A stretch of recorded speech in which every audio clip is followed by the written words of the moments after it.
You'll see that when you make it, prepare it, and eat it, you'll notice how light it is. Compared to a pudding, for example, made with wheat flour, or a pudding made with almond or walnut flour, or even a pudding made with legumes or beans, it's much lighter.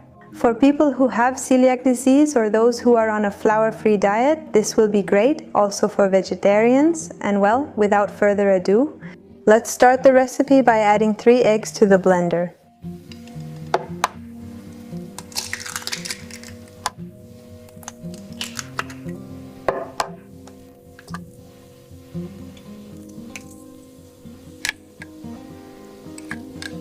We're going to add a tablespoon of coconut oil, a splash of vanilla,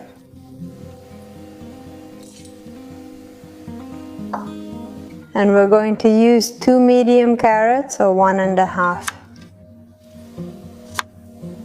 I've already washed this carrot. I'm going to use it with the peel on.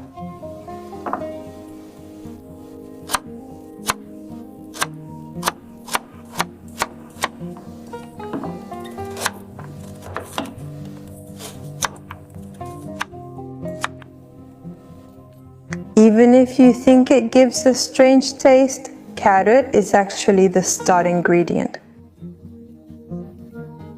It gives it an amazing, delicious flavor and also adds quite a bit of sweetness.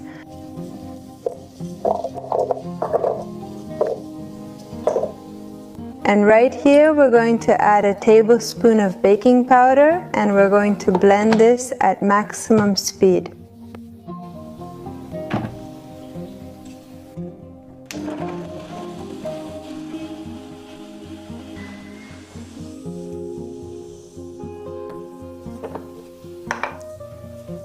We pour this mixture into a bowl. You'll notice it's very liquid, so we'll add the sugar. We add a cup of sugar, organic, muscovado, or coconut if you prefer not to use regular sugar. Roughly 200 grams.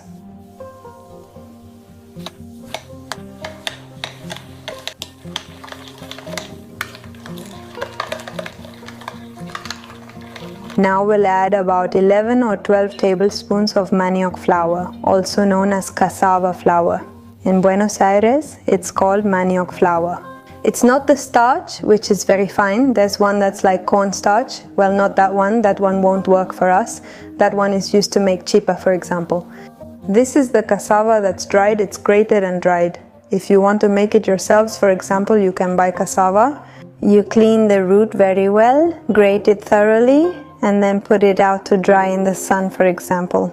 Or if not, you can also do it in the oven with the door slightly open, and once it's dry, you put it in the blender and turn it into flour. Well, the best thing is, here I added it all at once because I can pretty much eyeball it. But the best way is to add the flour little by little. Because what we want is a dough that's very creamy, almost like a thick batter.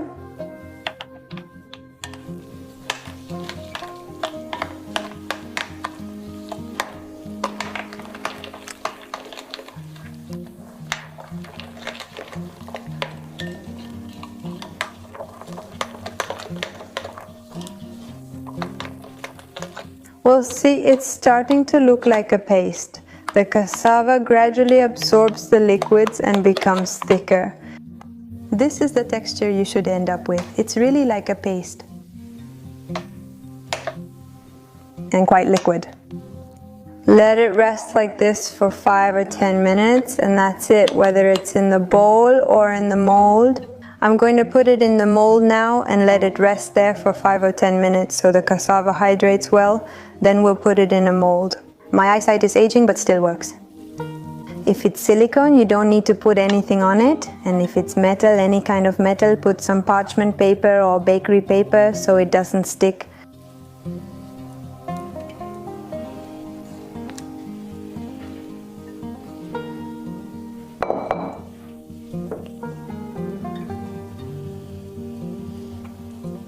We use a little bit, we shape it.